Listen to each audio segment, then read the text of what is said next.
What's up, folks? It's Richie Rich back yet again, and today I'm going to be bringing you the Batman v Judge Dredd Collection Part 4 review. Be sure to check it out.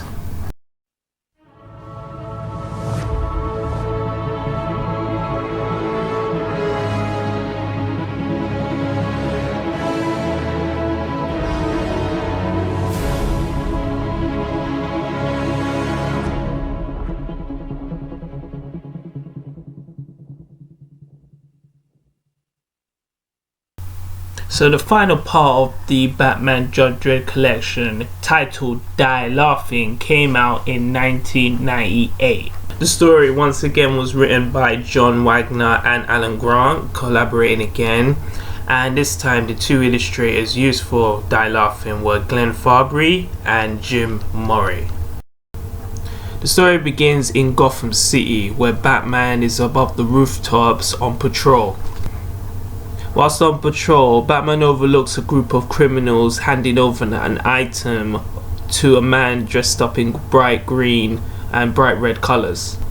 The man wearing the green bright colours is, surprise surprise, none other than the Joker. The Joker wanted the belt that was used in the first book, Judgment on Gotham, that Scarecrow used.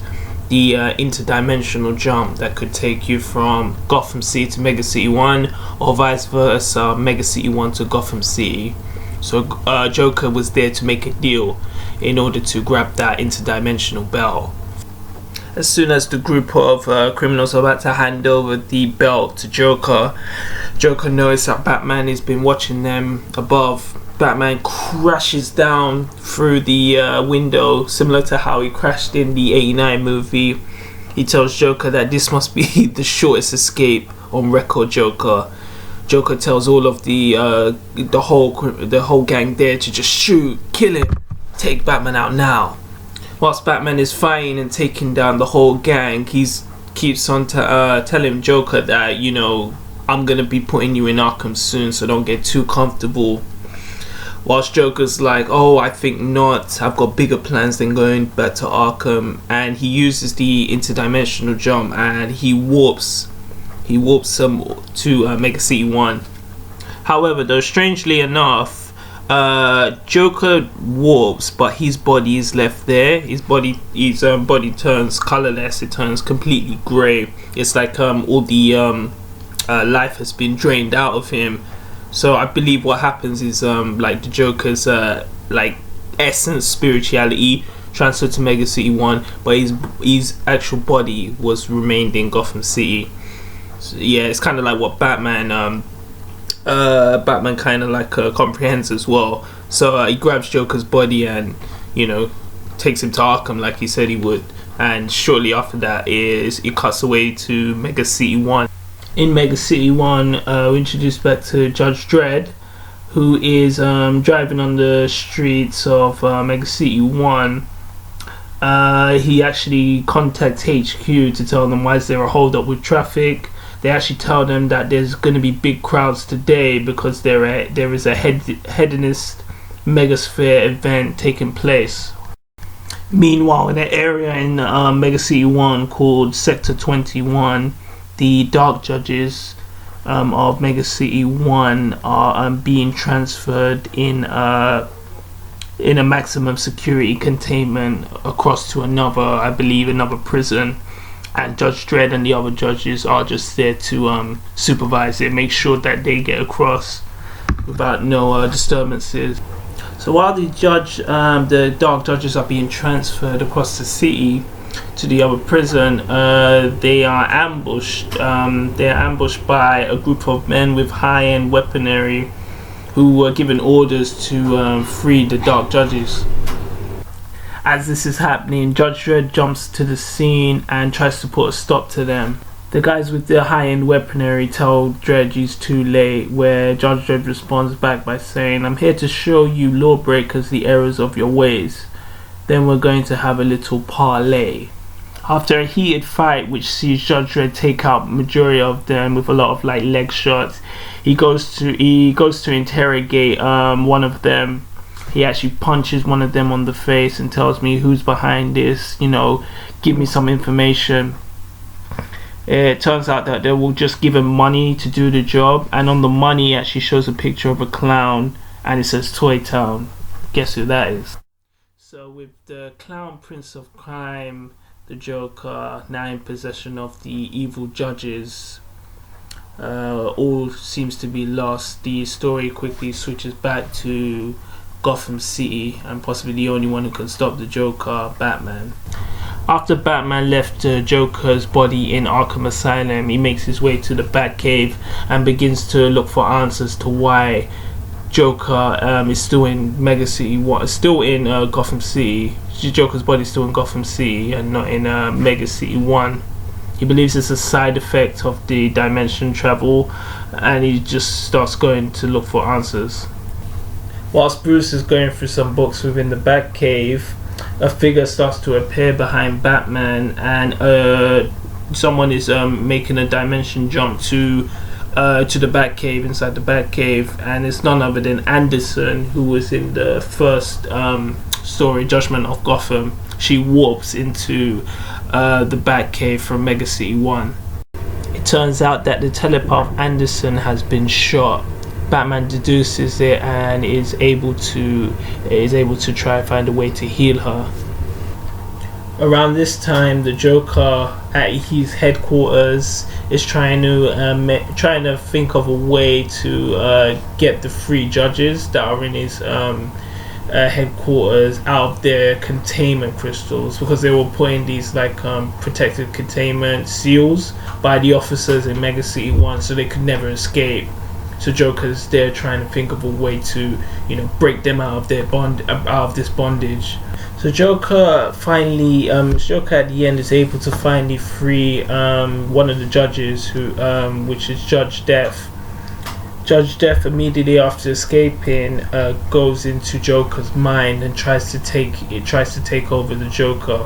However, though, because Joker is completely insane, the Judge Death was unable to take control of him, because you need to have some kind of stability and control to take over, and because Joker is complete psychopath, his insanity is at a complete high, Judge Death is unable to do anything to him at all, to inflict any kind of control on him.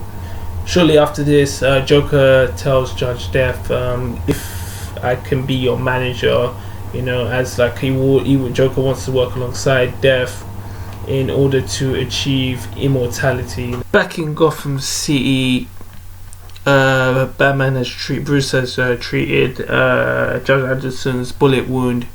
Once she finally wakes up, she tells Bruce that Joker has freed all the dark judges, and she goes on to say that one of the dark judges took over the mind of the Deputy Chief Judge Sheridan, who was the one of the second in command officers of the judges in Mega City 1.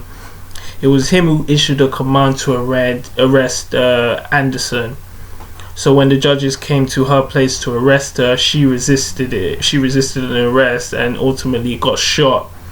While she got shot, she was able to then make that dimensional jump to thus meet up with Batman and Alfred in the Batcave. Upon hearing her story, Batman decides to use Anderson's belt to jump to Mega City and stop the Joker and the Dark Judges altogether. In Mega City 1, the Dark Judges have now taken over 4 new bodies and using them as hosts. And what they do is, whilst they're doing that, they also show the Joker the ability to take over bodies as well. Around this time, Batman transports himself from Gotham City to Mega City 1. Once he's there, he knocks out one of the judges and takes his motorcycle.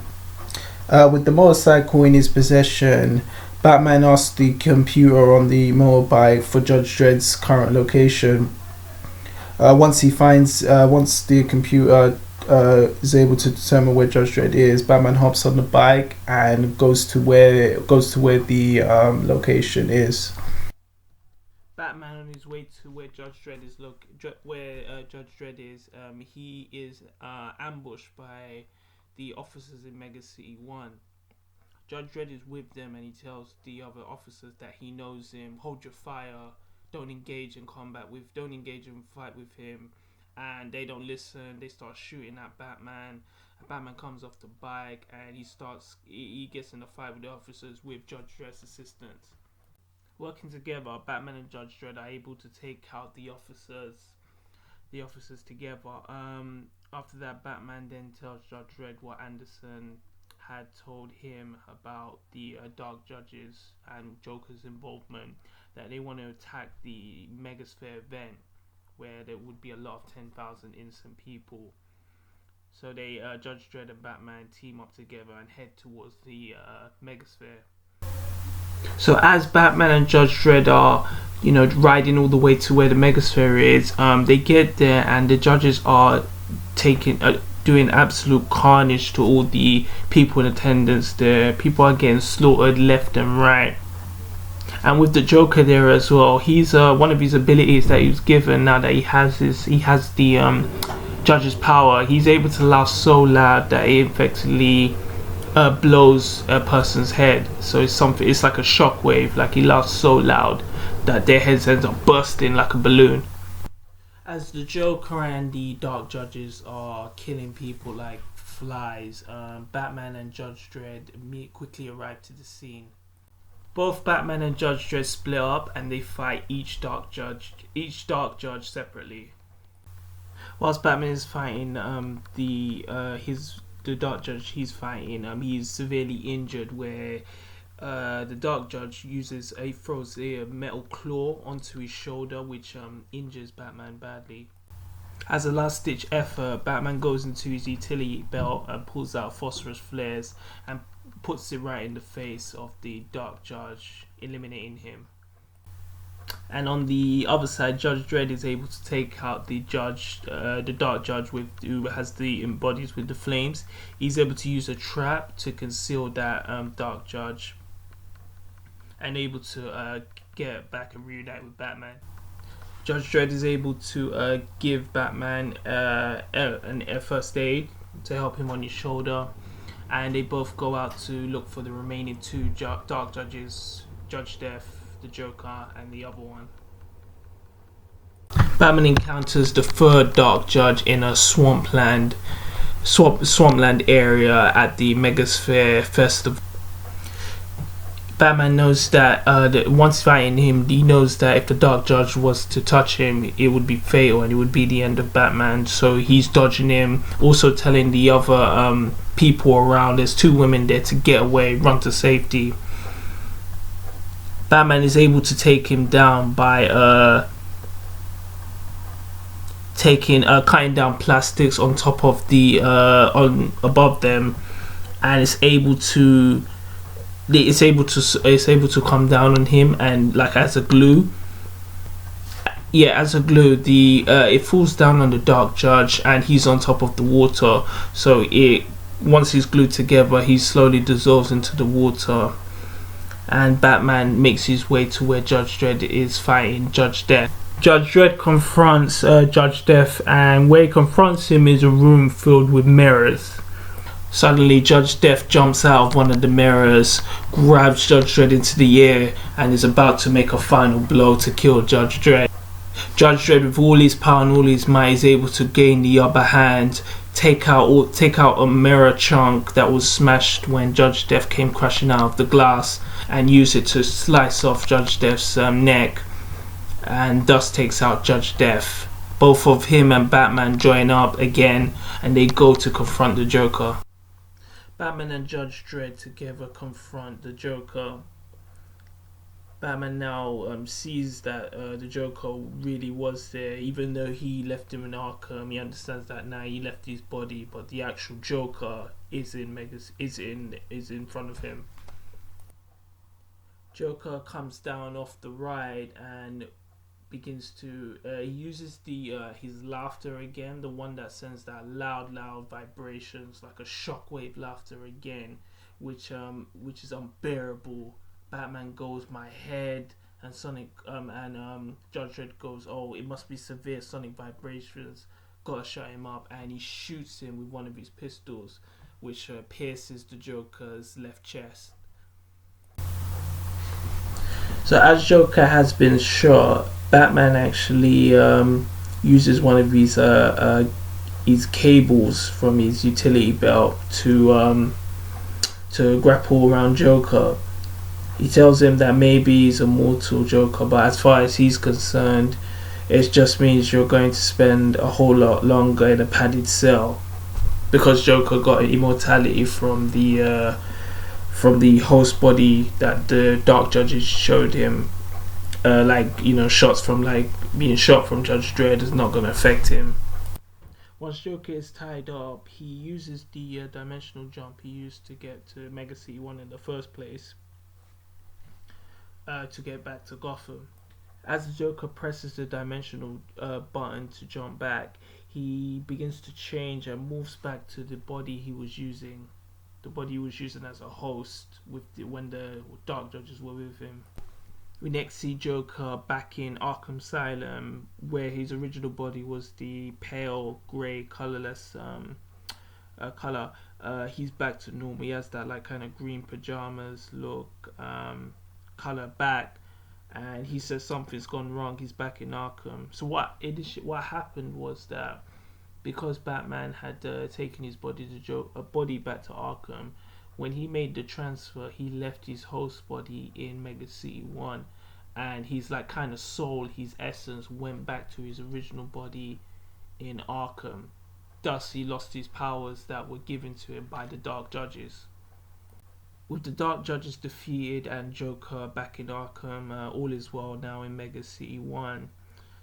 Batman and Judge Dredd shake hands, and Batman uses the dimensional jump to get back to the Batcave in Gotham City. Batman returns to the Batcave and he goes to Anderson. Anderson gives her gratitude for helping them to fate Mega City 1. Batman replies back, don't mention it. I've already been honored by Judge Dredd giving his thanks to him, and that is the end of Die Laughing. So, my thoughts on Batman Die Laughing. I think overall it's a good, it's a pretty decent conclusion to the whole collection of the Batman Judge Dredd crossovers. It really ties in nicely to the events that happen in Vendetta and Gotham, with Judge Dredd only fighting Batman just to warn him of what would actually take place on in this story, like the Joker working together with the Dark Judges. Another good point as well is I think this story, much more than the Ultimate Riddle, Batman and Judge Dredd are treated evenly. Like when they're fighting. Well, like when they're taking on the Dark Judges, they're fighting like one fights one. It's not just like Batman doing all the work or just Judge Dredd doing the work. It is both of them teaming up together to fight the bigger threat, which is the Dark Judges. As well as that, it really is nice to see the Joker in this story. I really am a fan of his attire he wears. He has that kind of like he has a wicked green top, green pants, and he has like smiley faces on it, which is it's a nice contrast to the purple, the purple usual purple attire he wears, and so which I think is cool.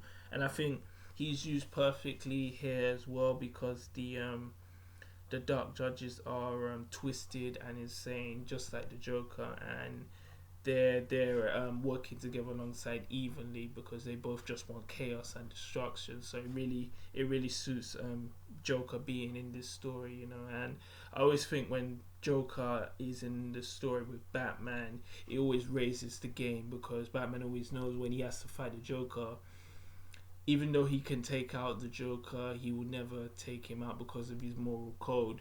And because of Joker's unpredictableness and randomness, he's very difficult to anticipate. So he's always going to be like the best villain, best arch nemesis for Batman. So it's really cool they included him in the story.